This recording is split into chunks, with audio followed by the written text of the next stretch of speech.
बटुक भैरव मन्दिर पाटनको लगनखेलभन्दा केही अगाडि अशोक चैत्यको छेउमा अवस्थित रहेको छ। यो काँसको छाना भएको एक तल्ले प्यागोडा शैलीको मन्दिर हो।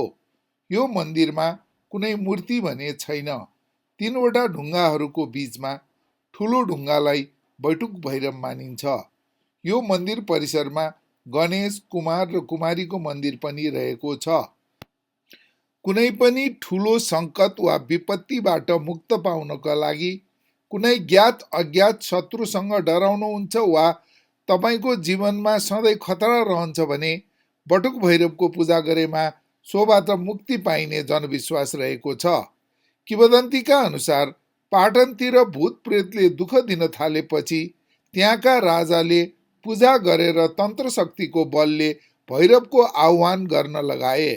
त्यहाँ भैरवले बालकको रूपमा दर्शन दिएर दक्षिण भेगका मानिसहरूको दुःख पीडा निवारण गर्दछु भनी शिला भएर अलप भए र त्यही स्थानमा बटुक भैरवको मन्दिर स्थापना गरिएको भन्ने जनविश्वास रहेको छ।